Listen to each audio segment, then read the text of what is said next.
যাবৎ জুলুমের শিকার। আমরা বরাবরই সমাজের জন্য কল্যাণকর কাজ আমরা করছি, শুধু মুসলিমদের জন্য নয়, সকল মানুষের জন্য, সকল সম্প্রদায়ের মানুষের জন্য। হিন্দু খ্রিস্টান অনেকেই মনে করেন তাদেরকে বলা হয় সংখ্যালঘু। আমাদের আমির জামাত ডাক্তার শফিকুর রহমান বলেছেন যে আমাদের দেশে সংখ্যালঘু বলতে কিছু নাই, আমরা সকলে এদেশের নাগরিক। এদেশের নাগরিক হিসাবে আমাদের যে আপনার সাম্প্রদায়িক যে শান্তি এবং সম্প্রীতি নিয়ে আমরা সমাজে বসবাস করতে চাই। আমরা একে অপরের সহযোগী মানুষ হিসাবে, আমরা কে কোন ধর্মের সেটা হলো মানুষের বিবেকের ব্যাপার, কিন্তু মানুষ হিসাবে প্রত্যেক মানুষের জন্য আমাদের এগিয়ে আসা দরকার। আমরা আপনাদের আশ্বস্ত করছি এবং এটা আমাদের আমিরে জামাতের ঘোষণা, সংগঠনের সিদ্ধান্ত যে কোনো মানুষের জানমালের ক্ষতি করা যাবে না। ইভেন দীর্ঘদিন যারা আমাদের প্রতি জুলুম করেছে, আমরা তাদের উপরে জুলুম করতে চাই না। আমরা চাই তারা কল্যাণের পথে ফিরে আসুক, মানুষের জন্য তারা কাজ করবে, এটা আমরা চাই। কিন্তু আমরা সামাজিকভাবে সকলে মিলেমিশে থাকতে চাই। এজন্য হিন্দু ভাইদেরকে বলবো, আমাদের স্থানীয় যারা দায়িত্বশীল আছেন ওনাদের নাম্বার আপনাদেরকে আমরা দিয়ে যাব।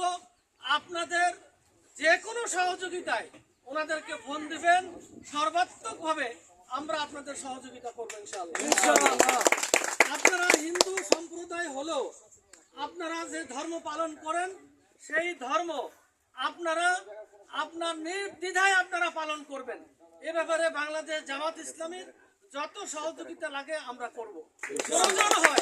প্রয়োজন হয় আপনাদের এই যে আপনার পূজা মণ্ডপ আমাদের ভাইয়েরা পাহারা দিবেন, অসৎ এবং যারা সমাজে বিশৃঙ্খলা করতে চায় তাদেরকে আমরা প্রতিহত করবো ইনশাআল্লাহ। আপনারা আমাদের সকলে সহযোগিতা করবেন, আমরা একজন আরেকজনের সহযোগী। আসুন আমরা সমাজে মিলেমিশে বসবাস করি, সকলকে আমরা একজন আরেকজনকে ভাই হিসাবে, আমাদের সহযোগী হিসাবে আমরা গ্রহণ করতে পারি, সে মাঝে আমরা সমাজে বসবাস করতে পারি। আল্লাহ তাআলা আমাদের সেই তৌফিক দান করুন।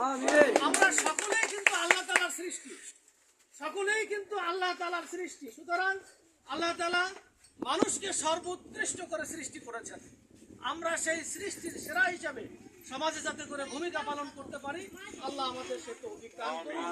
আমরা থানাগুলোতে যাওয়ার চেষ্টা করছি, প্রশাসনিকভাবে যাওয়ার চেষ্টা করছি, পুলিশদেরকে আমরা বলার চেষ্টা করছি আপনারা দীর্ঘদিন আমাদের উপরে জুলুম করেছেন, কিন্তু আমরা কারো প্রতি জুলুম করতে চাই না।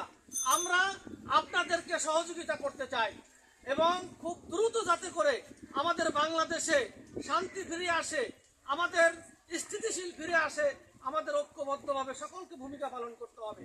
যদি সেই ভূমিকা আমরা পালন করি তাহলে নিশ্চয়ই আমাদের সমাজ একটি শান্তির সমাজ আল্লাহ তাআলা উপহার দিবেন। আমরা সেই দিকে সকলে লক্ষ্য রেখে যাতে করে ভূমিকা পালন করতে পারি, আল্লাহ আমাদের সেই তৌফিক দান করুন। আপনারা আমাদের এই কথাগুলো ধৈর্যের সাথে শুনেছেন, এই জন্য সকল ভাইদেরকে আমরা ধন্যবাদ জানাচ্ছি, মোবারকবাদ জানাচ্ছি।